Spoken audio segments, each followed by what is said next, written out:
है। मैं मनोज जी परमार से अनुरोध करता हूं, कृपया आप मंच पर पधारें, माइक तक पधारें और अपना उद्बोधन हमें प्रदान करें। आप अखिल भारतीय बलई महासंघ के राष्ट्रीय अध्यक्ष हैं, आपका निवास वर्तमान में इंदौर है। मैं चाहूंगा वे विलंब से यहां पधारे हैं, एक बार जोरदार तालियां आप उनके लिए बजाएं। समय की अपनी सीमा है। हम सभी वक्ताओं से भी अनुरोध करेंगे आगामी से कि बांग्लादेश विषय को केंद्रित करते हुए अपना वक्तव्य रखें। धन्यवाद।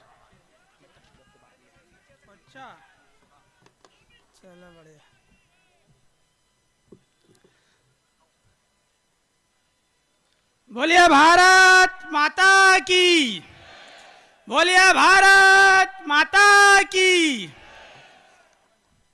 बोलिए सियावर रामचंद्र भगवान की, पवन पुत्र हनुमान जी महाराज की, उमापति महादेव की, वैदिक सत्य सनातन धर्म की, वंदे वंदे। बहुत बहुत धन्यवाद। माँ राजराजेश्वर की पावन धरा पर पधारे सभी संत महंत, ज्येष्ठ और श्रेष्ठ, अनुज और अग्रज, माताएं बहनें, मेरे वरिष्ठ आशीर्वाद दाता, सम्मानित मंच अनूप जी किरकरे भाई साहब एवं शैलेंद्र जी सोनी भाई साहब सहित संघ के वे सभी गणमान्य कार्यकर्ता जो इस भारत भूमि के सेवा में लगातार अपना समय दान दे रहे हैं, सभी को मैं आप सभी को नमन करता हूं, प्रणाम करता हूं। आज का यह विषय जिस पर हम सब एकत्रित हुए बहुत ही गंभीर है, बहुत ही चिंताजनक है, परंतु हमें ये याद रखना होगा क्योंकि हम सनातन संस्कृति में जन्मे हैं, हम वैदिक संस्कृति में जन्मे हैं, हम हिंदू परंपरा में जन्मे हैं। यह रामकृष्ण बुद्ध महावीर को मानने वाली भूमि है।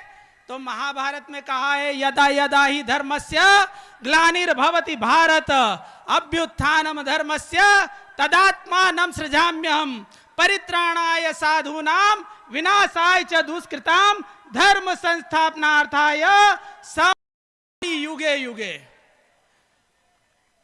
भगवान कृष्ण के लिए महर्षि वेदव्यास ने कहा कि राक्षस और निशाचरों की जब अधिकता हो गई, संत और महंतों पे, सज्जनों पे अत्याचार और अनाचार होने लग गए, तब भगवान कृष्ण ने जन्म लिया। परंतु यह आधुनिक युग है, यह कलयुग है। अब भगवान आप लोगों के लिए अवतार नहीं लेंगे, अवतार के रूप में आपके बीच में एक आदमी भेज दिया, जिसके माध्यम से, जिसके कहने से आपने थाली और ताली बजाई। बजाई कि नहीं बजाई? उस कृष्ण के माध्यम से हमने एक बार कोरोना काल में ताली और थाली बजाई और उसी के माध्यम से हम बांग्लादेश की ईंट से ईंट बजा देने में सक्षम हैं। बांग्लादेश का विभाजन, उससे पूर्व का पाकिस्तान का विभाजन 1947 में चाचाओं ने कहा, एक अल्पसंख्यक संप्रदाय में एक मुल्ला पैदा हुआ, उसने कहा कि सभी का खून शामिल है इस देश की मिट्टी में, यह हिंदुस्तान किसी के बाप का थोड़ी ना है। तुम्हें लगता है कि तुम्हारे बाप दादाओं का खून शामिल है तो तुम्हारे अब्बा जान को दे दिया तुम्हारा हिस्सा 1947 में, और बचा हुआ हिंदुस्तान तुम्हारे बाप का थोड़ी है। ये गलती भूल मत करना, क्योंकि हमारी जननी जन्मभूमिश्च स्वर्गादपि गरीयसी। अब मां भारती के टुकड़े नहीं होंगे। अब वे लोग जो बोलते हैं भारत तेरे टुकड़े होंगे, इंशाअल्लाह इंशाअल्लाह, भगवान की कसम, राम की सौगंध, हम उनके टुकड़े बिछा देंगे जो इस मां भारती के टुकड़े की बात करता है। बांग्लादेश के कठमुल्ले भूल गए। 1971 में दो दो रोटी के लिए तरस रहे थे, भूखमरी छाई हुई थी। हमारे कृष्ण को मानने वाले इस्कॉन मंदिर ने न्यूयॉर्क से $1.5 मिलियन की मदद करके 1971 में भूखमरी का नाश किया वहां पर, और हमारी भारत की सेना ने 1971 में पाकिस्तान से मुक्त कराया बांग्लादेश को। और वही बांग्लादेश में रहने वाले इस्लामी कट्टरपंथी जिन्होंने हमारा अन्न खाया, जिनको आजादी हमारी सेना ने दिलाई, जिनकी बहन बेटियों की अस्मिता हमारी भारत सेना ने बचाई, आज वो हमारी बहन बेटियों की इज्जत के साथ खेल रहे हैं। नरसंहार हो रहा है, दिन दहाड़े हो रहा है और नरसंहार हो रहा है। और तो और हमारे यहाँ के शमशानों पे कब्जा करके बोलते जब तक अल्लाह अकबर नहीं बोलोगे दाह संस्कार नहीं होगा। तलवारी की नोक पर हमारे लोगों को डाइवर्ट किया जा रहा है, मतांतरित किया जा रहा है। विभाजन के समय वहां पर 28% हिंदू थे, करोड़ों की संख्या में हिंदू थे हमारे भाई बहन, आज वहां पर 7% बच गए। ये 21% हिंदू भाई, क्या आसमान निकल गया या जमीन निकल गई? क्या आसमान खा गया या जमीन निकल गई? आप याद रखो मेरे भाइयों, पाकिस्तान में हम 22% के समकक्ष थे, 20 से 22% थे, आज 2% रह गए। ये जनसंख्या के कारण, विभाजन के कारण, असमानता के कारण, के कारण हम बहुत पिछड़ गए। किंतु अब वो समय आ गया है कि जब तक एक रहेंगे सेफ रहेंगे। क्या करेंगे? एक रहेंगे तो, एक रहेंगे तो, और बटेंगे तो। 1947 में बटे थे, उन्होंने ट्रेन में काट काट के हमारे भाई बहनों को भेजा, बदले में हमने भी काट काट के को भेजा। हमारा पुरुषार्थ नहीं मरा है, हिंदू कायर नहीं है, हिंदू बुजदिल नहीं है, बात मर्यादा की है। हम मर्यादा पुरुषोत्तम राम के भक्त हैं, हमने अहिंसा को अपनाया है। हमने तुलसीदास का वो दोहा सुना है कि दया धर्म का मूल और पाप मूल अभिमान, और तुलसी दया ना छोड़िए जब लग घट में प्राण। हमने जीवों पे दया करना सीखा है, हमने वसुधैव कुटुंबकम की बात करी है, हमने सर्वे भवन्तु सुखिनः सर्वे सन्तु निरामया सर्वे भद्राणि पश्यन्तु मां कश्चित् दुख भाग भवेत्। ये हमें स्कूलों में सिखा गया है। हमारे स्कूलों में हमारे को सबके कल्याण और सबके निरोग रहने की भावना को उपकृत करते हुए सिखाया गया। हमारे स्कूलों में, हमारे गुरुकुलों में ये बताया जाता है कि बेटा हवाई जहाज कैसे उड़ाते हैं। हमारे गुरुकुलों में बताया जाता है कि बेटा हवाई जहाज कैसे उड़ाते हैं, और मदरसों में सिखाया जाता है कि बेटा एयरपोर्ट कैसे उड़ाते हैं। इस तरह की कट्टरपंथीता जिन्होंने हमारे हिंदू, सिख, बौद्ध और जैन समुदाय को, वहां पर कोई छत्री नहीं मर रहा है, वहां कोई ब्राह्मण नहीं मर रहा है, वहां कोई दलित और वैश्य नहीं मर रहा है, वहां पर जो मर रहा है वो हमारा हिंदू भाई मर रहा है, हमारा सनातनी भाई मर रहा है, और उसके लिए पूरी दुनिया चुप बैठी हुई है, मुख दर्शक बनी हुई है। किसी ने भी आगे आकर बात नहीं की। और यहाँ पर बोलते हैं कुछ चाचा लोग कि हिंदुस्तान में असहिष्णुता है, हमसे नफरत है, हमसे घृणा है। हमारे यहाँ पर चाचा लोग ऊंचा पजामा पहन के चलते, किसी को कोई आपत्ति नहीं, लंबी दाढ़ी रख लो कोई आपत्ति नहीं, जालीदार टोपी पहन लो कोई आपत्ति नहीं। और बांग्लादेश में हमारा हिंदू भाई तिलक लगा ले तो उसकी हत्या हो जाती है, चोटी रख ले तो उसकी हत्या हो जाती है, कंठी माला धारण कर ले तो उसकी हत्या हो जाती है, और तो और अगर भगवा धारण करके निकल जाए तो उसकी हत्या हो जाती है। इस प्रकार की विमर्शता, इस प्रकार की नफरत की भावना वहां पर बनी हुई है। आचार्य धर्मेंद्र कहते थे, हमारे बहुत बड़े संत थे, आचार्य धर्मेंद्र ने कहा कि मुगल आने के पहले हमारी हिंदू संस्कृति बड़ी विकसित थी, और विकसित के साथ में हमारी परंपराएं और हमारी संस्कृति भी विकसित थी। हमारे यहाँ बड़े ढोल नगाड़े बजाए जाते थे जब शादियां होती थी।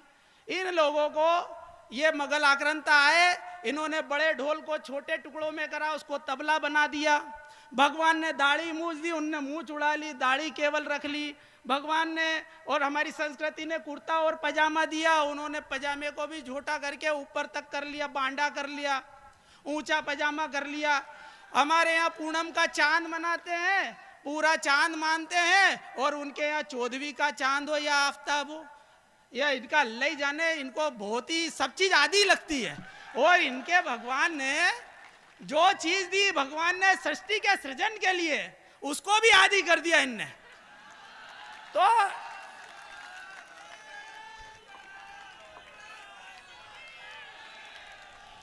बोला सियावर रामचंद्र भगवान की। एक रहोगे तो। अब क्या हुआ कि हमारे संस्कृति, अच्छा आपने कभी सुना ताजिए पे हमला हुआ हो, कभी मोहर्रम के जुलूस पे हमला हुआ हो, कभी मीठी ईद या चरखी ईद पर हमला हुआ हो? ऐसा कभी नहीं हुआ। किंतु हिंदुस्तान में भगवान गणेश को हम मानते हैं, माँ भगवती को हम मानते हैं, भगवान शिव को हम मानते हैं। जब शिव का डोला निकलता है तो ये चच्चा लोगों को परेशानी, माँ भगवती की यात्रा निकले तो इन चच्चाओं को परेशानी, भगवान गणेश की यात्रा निकले तो इन चच्चाओं को परेशानी। अरे तुम्हें हमारे से इतनी घृणा है, हमारी संस्कृति से इतनी घृणा है, और हमारी शैली से इतनी घृणा है, हमारी परंपराओं से इतनी घृणा है, हमारे नफरत करते हो, हमारे राम से नफरत करते हो, हमारे कृष्ण से नफरत करते हो, हमारे हिंदू धर्म से नफरत करते हो, हमारे सनातन धर्म से नफरत करते हो, तो आस्तीन के सांपों चले जाओ जहां से आए हो। तुम सऊदी से आए, अफगानिस्तान से आए, लुटेरे बनकर आ गए, अब तो तुम्हारा भी हम सब कुछ दे चुके, यहाँ के तो तुम किराएदार भी नहीं हो। अगर तुमको हमारी संस्कृति पसंद नहीं है तो तुम सीरिया चले जाओ, अफगानिस्तान चले जाओ। लियाकत और नेहरू पैक्ट में क्लियर हुआ था 1947 में कि हिंदुस्तान में रहने वाले मुसलमानों की सुरक्षा हम करेंगे, और मोहम्मद अली जिन्ना ने कहा कि पाकिस्तान, पूर्वी पाकिस्तान और पश्चिम पाकिस्तान में रहने वाले हिंदुओं की सुरक्षा हम करेंगे। भैया आपको हमारे लोगों से इतनी नफरत है तो हमारे बच्चे कुछ हिंदू भाइयों बहनों को यहाँ भेज दो और तुम्हारी गंदगी यहाँ से ले जाओ।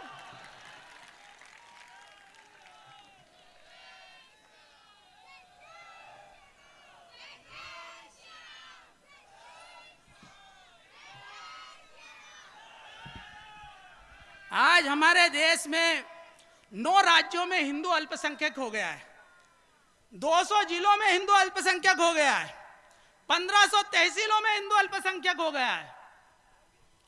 ऐसे जिले, ऐसी तहसील, ऐसे राज्य जहां वंदे मातरम भी बोलने की मनाही, भगवान राम के अस्तित्व को पूछा जाता है कि भगवान राम कौन थे, कृष्ण कौन थे, बुद्ध महावीर कौन थे, हिंदू धर्म कौन सा है, सनातन धर्म कौन सा है। ऐसी स्थिति इन लोगों ने पैदा कर दी, और आज ये समय आ गया है, हमारे यहाँ पर आधुनिकता का बड़ा युग है, और हमने क्या करा कि हमारी युवा जनरेशन को रील में डाल दिया। वह युवा जनरेशन जिसको हाथों में तलवार उठाना चाहिए थी, उसने रील बनाने के लिए मोबाइल हाथ में उठा लिया। नवरात्रि में हम नव दुर्गा की पूजा करते हैं, नवरात्रि में नव दुर्गा की जब आराधना साधना करते हैं, उसके 18 हाथ हैं 9 देवियों के, किसी हाथ में खप्पर है, किसी हाथ में तलवार है, किसी हाथ में खड़ग है, किसी हाथ में खप्पर है, माँ के किसी हाथ में मोबाइल नहीं है, ध्यान रखना। इसलिए रियल लाइफ से निकलकर रियल लाइफ में आना पड़ेगा आपको। आधुनिकता अपनी जगह है, शिक्षित बनना अपनी जगह है। हिंदुस्तान का सबसे शिक्षित प्रदेश है केरल, और केरल में हमारी बहन बेटियों की स्थिति देख लो, हिंदुओं की स्थिति देख लो, और कश्मीर के विद्वान पंडित, कश्मीर के ज्ञानी पंडित, उनसे ज्यादा ज्ञानी आप लोग नहीं हो, किंतु आज देख लो वो अपने ही देश से बेदखल कर दिए गए, और हमारे ही देश में शरणार्थियों की तरह वो हिंदू भाई बहन रह रहे हैं। ये हमारी कमजोरी है, ये बंटने की कमजोरी है, ये विभाजन की कमजोरी है, और ये जनसंख्या का अनुपात। ये लोग जब 1947 में विभाजित हुए तो 3% थे, 3% से 33% हो गए, 27% के लगभग हो गए, और हमारे लोग वहां पे 22 से 7% हो गए। इस तरह का अत्याचार अनाचार कर रहे हैं। और हमारे एक बात और जनसंख्या के आधार पे मैं आपको कहना चाहूंगा कि हमारे जो पूर्वज थे, हमारे जो बाप दादा थे, उनके 8-10 बच्चे हुआ करते थे। कभी आंकलन करना, कभी मन में चिंतन करना, कभी मंथन करना कि मेरे दादा कितने भाई थे, तो पता चलेगा 4 भाई और 3 बहन थे। मेरी बुआ, मेरी नानी कितने बहनें थी, तो पता चलेगा 5 बहनें और 5 भाई थे। हमारा कुटुंब कितना बड़ा हुआ करता था। आधुनिक युग में आते आते उसको आपने कर दिया कि हम 2 और हमारे 2। जहां 7-8 होते थे, आपने धीरे धीरे कर दिया कि हम 2 और हमारे 2, और फिर धीरे धीरे कालांतर में आपने बोल दिया कि शेर का बच्चा एक ही अच्छा। अब एक पैदा करने लग गए, और आधुनिकीकरण आ गया। अब तो लिव इन रिलेशनशिप आ गई, ना बच्चा हो ना बच्ची, और नींद आए अच्छी। क्या करते हैं लिव इन रिलेशनशिप में कि ना बच्चा हो ना बच्ची और नींद आए अच्छी। हम 2 हमारे 2, और वो कहते हैं हम 5 हमारे 75। क्या कहते हैं? हम 5 और हमारे 75। किसी के हाथ में ईंट और किसी के हाथ में पत्थर। अब ये पत्थर किस पे चलेंगे भैया?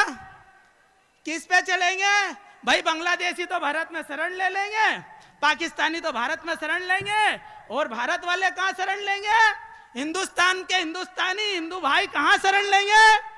तो ये जो किसी के हाथ में और किसी के पत्थर, किसी के हाथ में ईंट और किसी के हाथ में पत्थर, तो ना हमारे को मिलेगी जगह ना दुबई में, ना कतर में, और ना अन्य देशों में। क्योंकि हमारे लोगों को अगर अभी भी एकजुट नहीं हुए तो वो दिन दूर नहीं जब हम अपने ही देश में अल्पसंख्यक हो जाएंगे। इसलिए आप सभी को जागना पड़ेगा, क्योंकि ये आग पड़ोसी मुल्क में नहीं लगी है, ये आग हमारे धर्म को देखकर लगाई गई है, हमारी पद्धति और हमारी परंपरा और हमारी संस्कृति। क्या बात है।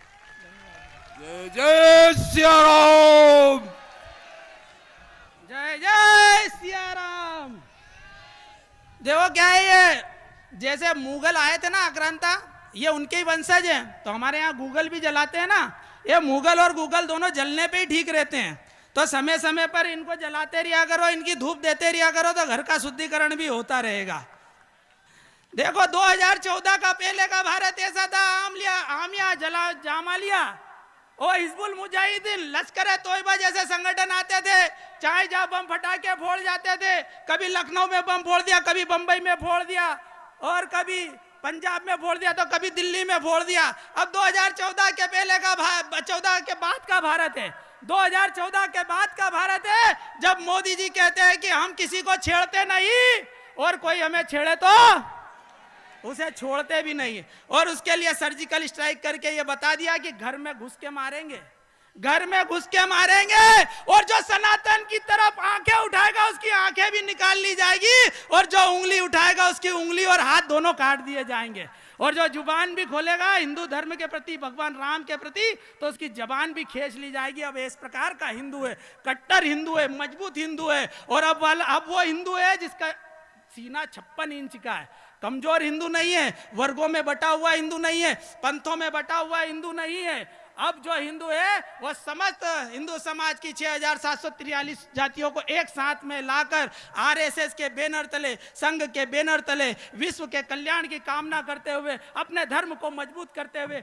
सनातन को मजबूत करते हुए, हिंदुत्व को मजबूत करते हुए, 500 साल की लड़ाई को जीतते हुए भगवान श्री राम की आराधना और साधना करता है। और रावण रूपी यदि कोई राक्षस आ जाए तो उसका वध करने में बिल्कुल हिचकता नहीं है। आज का यह आयोजन हम आक्रोश व्यक्त करने आए, और कई लोग आक्रोश में चाय की होटल पे कर रहे हैं, कोई पोहे की होटल पे कर रहा है। इसलिए जगाने के लिए सभा रखी गई, पूरे हिंदुस्तान में सभा रखी गई, पूरे हिंदुस्तान में सभी धर्मावलंबियों को एक मंच पर लाया गया, और संघ के पदाधिकारी अनूप जी किरकिरे या शैलेंद्र जी भाई साहब जैसे गणमान्य कार्यकर्ताओं के द्वारा अनुरोध किया गया कि अब नहीं जागोगे तो जागने का मौका नहीं मिलेगा। मेरे मित्रों, अब नहीं जागोगे तो जागने का मौका नहीं मिलेगा, क्योंकि अब समय आ गया है।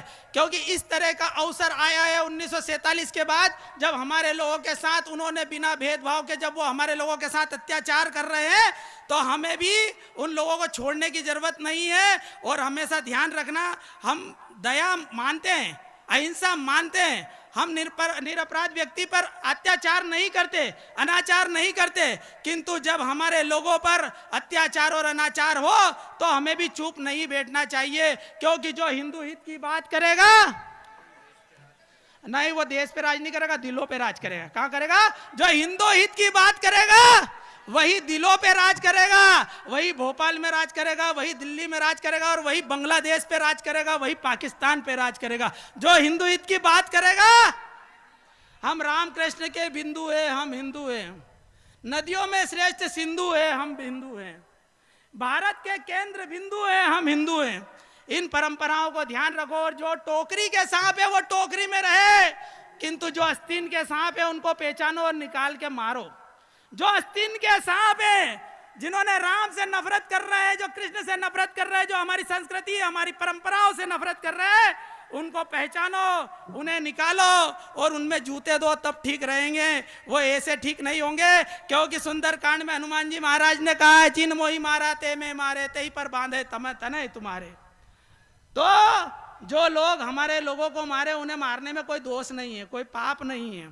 सठ सन विनय कुटिल सन प्रीति। अरे सठ के साथ विनय नहीं होती, कुटिल के साथ प्रार्थना नहीं होती। ये लोग लठ से ही सुधरते हैं। भगवान श्री राम ने 3 दिन तक समुद्र के सामने प्रार्थना करी थी। विनय न मानत जलधि जड़, गए 3 दिन बीत। और बोले राम सकोप तब, भय बिन होए न प्रीत। बिना भय के प्रीत नहीं होती। जब राम जी ऐसा कह रहे हैं कृष्ण जी के सामने, ये मेरी बहन ने, बड़ी बहन ने भी बोला, अर्जुन और कृष्ण का संवाद सुनाया। जब अर्जुन अपने भाइयों को देखकर गांडी उन्होंने पृथ्वी पर रख दिया, श्री कृष्ण से कहा कि यदि संसार की सारी भूमि, सारी दौलत, सारी संपत्ति भी मुझे मिल जाए तो मुझे युद्ध नहीं करना, क्योंकि सामने सब मेरे भैयाबंद है, सब मेरे भाई हैं। तो ये बात सही है कि हिंदुस्तान सबको भाई मानता है, किंतु भगवान श्री कृष्ण ने कहा कर्मण्येवाधिकारस्ते मां फलेषु कदाचना मां कर्म फल है तुर्भुर्मा ते संगो सत्व कर्मणि। हे अर्जुन, तू क्षत्रिय है और वो जितने भाई है वो सब अधर्म के साथ खड़े हैं। यतो धर्म ततो कृष्ण, ततो कृष्ण यतो जय विजय। अर्थात जहां धर्म है वहां श्री कृष्ण है, जहां कृष्ण है वहां जय है, विजय है। इसलिए अधर्म के साथ कोई भी खड़ा हो वह वध करने योग्य है, वह जूते खाने योग्य है, वह डंडे खाने योग्य है। ये भगवान श्री कृष्ण ने बोला है, ध्यान रखना। इसलिए भगवान कृष्ण की बात भी मत टालो, भगवान राम की बात भी मत टालो। हनुमान जी ने तो कहा ही है, जिन मोही मारा ते में मारे। जब भी समय मिले सुबह शाम में नाश्ता पानी करते समय देते रहो, ठीक रहेंगे, औकात में रहेंगे, ध्यान रखेंगे अपनी बहन बेटियों का, ध्यान रखेंगे हमारे समाज का, हमारे धर्म का। हमारे घर में शस्त्र और शास्त्र की जरूरत है। रियल लाइफ से निकलकर रियल लाइफ में आइए। इस्कान के हमारे धर्माचार्यों को बंद कर दिया गया है। इस्कान के सहित हमारे वहाँ पर हिंदू, बौद्ध, सिख, ईसाई, सिख और जैन संप्रदाय के हमारे भाई बहनों सबको बंद कर दिया गया है। वहाँ पर निर्दोष लोगों को बंद कर रहे हैं, उनके साथ मार काट कर रहे हैं।